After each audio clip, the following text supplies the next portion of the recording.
எனக்கு sometimes night ஷூட்டிங்லாம் நடக்கும்போது night 3 மணி 4 மணிலாம் வந்து படுப்பேன். நான் வந்து ஒரு 6-6:30 மணிக்கு அலார்ம் வச்சு எந்திரிச்சு பேப்பரை பார்த்துட்டு மறுபடியும் தூங்கிடுவேன். அது வந்து ஒரு தனி சுவாரஸ்யம். என்னப்பா டிஃபன் ரெடியா? என்னுடைய வைஃப் சங்கீதா, எல்லாருக்கும் தெரியும்னு நினைக்கிறேன்.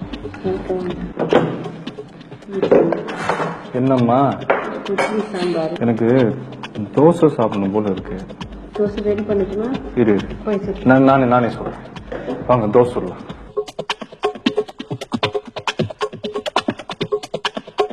கொஞ்சம்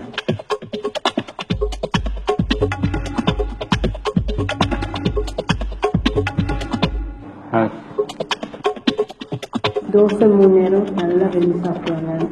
அப்புறம் பிரியாணினா நல்லா இறங்கும். நாளைக்கு லஞ்சுக்கு பிரியாணி பண்ணுறதுனா நைட்லேருந்தே செம ஜாலியாக இருக்கும். சாயந்தரம் 6-7 அப்புறம் கோர்ஸ்லேயே பண்ணிட்டுருக்காங்க. ஃபுல்லாக எங்கள் கூட இருப்பாங்க. டின்னர் குடிச்சிட்டு போவாங்க. வீட்டில் அப்படியே டைம் ஸ்பெண்ட் பண்ணுவாங்க. எனக்கு தெரிஞ்ச ஒரு பெஸ்ட் கிரிட்டிக் எங்கள் அப்பாவுக்கு அப்புறம் பார்த்தீங்கன்னா என் ஒய்ஃப் கீதா தான். கரெக்டாக, அதாவது சுருக்கமாக சொல்லணும்னா, படம் ரிலீஸ் ஆகி அந்த படத்தினுடைய ஃபேட் என்னன்றது படம் ரிலீஸ்க்கு முன்னாடி என் ஒய்ஃப் கிட்ட கேட்டால் கரெக்டாக சொல்லுவாள். நிறைய விஷயத்தில் அது கரெக்டாகவே இருந்திருக்கு. படங்கள்ல எனக்கு அவங்களுடைய எந்த விதத்தில் ஹெல்ப்ஃபுல்லாக இருக்காங்கன்னா, என்னோட காஸ்டியூம்ஸில் இப்போ ரொம்ப அவங்க தான் என்னோட காஸ்டியூம்ஸ் வந்து பார்த்துக்கிறது. மற்றபடி எனக்கு ட்ரெஸ்ஸை பொறுத்த வரைக்கும் ரொம்ப இந்த கேஷுவலான ஜீனு, டிஷர்ட், ஷர்ட் அப்படிதான் அந்த மாதிரி ட்ரெஸ்ஸஸ் தான் எனக்கு பிடிக்கும். இது வந்து என்னுடைய சன்னோட சஞ்சயோட ரூம். இது அவருடைய பிளே ரூம். ஃபுல்லாக பைக், கார் பைத்தியம். பாருங்க எத்தனை கார் இருக்கு. ஒரு பிளே ஸ்கூல் போகிறான், அதில் அவர் பண்ண டிராயிங்ஸ் எல்லாம் இருக்கு.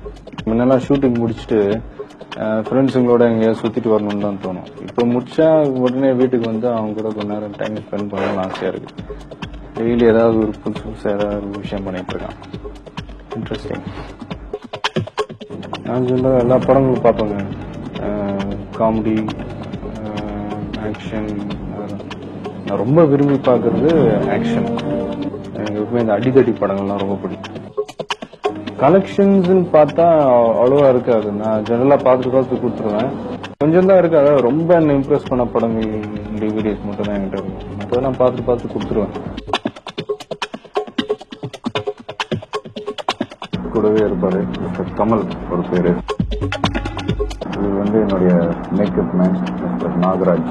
இப்போ நான் ஹீரோ ஆனதுக்கப்புறம் என் ஃபர்ஸ்ட் மேக்கப் டெஸ்ட்ல இருந்து நாளை தீர்ப்பு படத்துல இருந்து இன்னி வரைக்கும் அண்ணன் தான் நமக்கு மேக்கப் மேன். பார்த்தீங்கன்னா இன்னைக்கு ஷூட்டிங் வந்து ஃபுல்லாக ஓடுறது, குதிக்கிறது அந்த மாதிரியான. இதுக்கு முன்னாடி வந்து ஃபுல்லாக மேக்கப்லாம் அவ்வளோவா நான் போடல. அந்த கண்டினியூட்டிக்காக இன்றைக்கும் அவ்வளோவா மேக்கப் போட தேவையில்லை. ஜென்ரலாக இங்கே எங்கேயாவது பக்கத்தில் ரோட்டில் ஏதாவது ஷூட்டிங்னா இங்கே வீட்டிலேயே மேக்கப் போட்டு போயிடுவேன். ஏதாவது வீட்டுக்குள்ளே எங்கேயாவது ஷூட்டிங்னா அங்கே போய் போடுவேன். பிதாமகன் படம் பார்த்துட்டு அதில் விக்ரமோட பெர்ஃபார்மன்ஸ் எனக்கு ரொம்ப பிடிச்சிருந்தது. அந்த மாதிரிலாம் என்னாலாம் பண்ண முடியாது. ஜென்ரலாக இங்கேருந்து கூட ஃபேன்ஸ் எல்லாம்